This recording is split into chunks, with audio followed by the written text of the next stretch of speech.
उसी क्या ये होगा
सर यहाँ पे रेस्क्यू ऑपरेशन आज 5वें दिन भी जारी है, तो कितनी वॉर फुटिंग पे यहाँ पर ये रिलीफ एंड रेस्क्यू ऑपरेशन चलाया जा रहा है और सीएसएफ की क्या इसमें?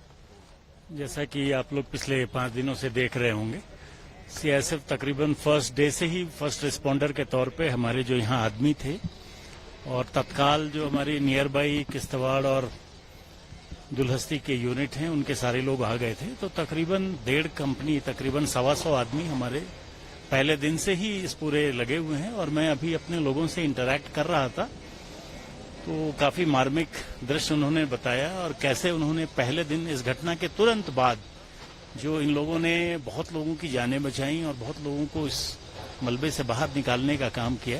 तो ये अभी मैं अपने लोगों से वही मैं विवरण उनका सुन रहा था और किस तरह से ये जो लंगर एरिया था, क्योंकि हमारे कुछ लोग जब वो बैरक में फर्स्ट इम्पैक्ट से अपने आप को जब वो बचा पाए तो वो सारे लोग दौड़ के इस लंगर एरिया में आए और उन लोगों ने उसमें काफी महिलाएं और बच्चे जो थे तो इनको उसमें से निकालने का काम किया और उसके बाद प्राइवेट गाड़ियों से बैठा के हॉस्पिटल तक भिजवाने का काम किया। तो इस तरह की पूरी बातें अभी समझ में आई।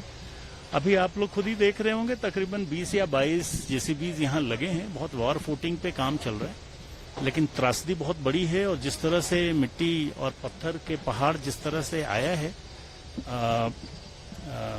कोशिश हर तरह से की जा रही है। मुझे बताया गया है कुछ वो ब्लास्टिंग की भी कोशिश प्लान्ड है ताकि जिस हद तक नीचे पहुंच सकें और जो भी रेस्क्यू किया जा सकता है उसमें तेजी लाई जा सके और जल्दी से जल्दी कार्रवाई हो सके। हमारे यहाँ तकरीबन 25 जवान डिप्लॉयड थे और अनफॉर्चुनेटली उसमें से 3 ने प्राणों की आहुति दी है। तीनों की डेड बॉडी हमें मिल गई है और एक हमारे जवान मुर्मू अभी भी मिसिंग है। प्रयास हम लोग चल रहे हैं, हमारे सारे लोग लगे हुए हैं उनको खोजने में। मूरा करके एक जवान था, वो अभी भी हमारा मिसिंग है और 3 जवान ने अपने प्राणों की आहुति दी है। सर अभी तक टोटल कितनी यहाँ पर ये फिगर हमारे पास तो नहीं है, ये तो स्टेट गवर्नमेंट के अधिकारी बताएंगे। न्यूज पे ही मैंने सुना है, इस संदर्भ में हमारी कोई बात नहीं हुई है। वेपन 1-2 मिसिंग की संभावना बन रही है। अभी चूंकि मलबा इतना पड़ा हुआ है कि स्टॉक को ठीक से वेरीफाई कर पाना आप समझ सकते हैं कितना मुश्किल होगा। But weapon bye and large सारे हमारे पास हैं। कुछ कमियां होंगी तो वो स्टॉक वेरिफिकेशन पे और उस एरिया में अभी हम लोग पूरी तरह से छानबीन कर रहे हैं ताकि अगर कोई होगा तो हम लोग उसको लोकेट कर लें। नहीं, चैलेंज तो देखिए है, but CISF is always prepared to face challenge. हमारे जवानों ने जिस तरह से पहले दिन चंद 18 सेकंड ये बता रहे हैं कि तकरीबन ये क्लाउड बस्ट चला था और 18 सेकंड के बाद जिस तरह से प्रोफेशनली हमारे लोगों ने काम किया है, बहुत उस चैलेंज को जिस तरह से मीट किया है, उनकी दृढ़ता और उनकी संकल्प को दिखाता है कि किस तरह से वेल ट्रेन्ड और इन तरह के आपदाओं को सामना करने के लिए हमारे लोग बिल्कुल अच्छी तरह से ट्रेंड हैं। धन्यवाद।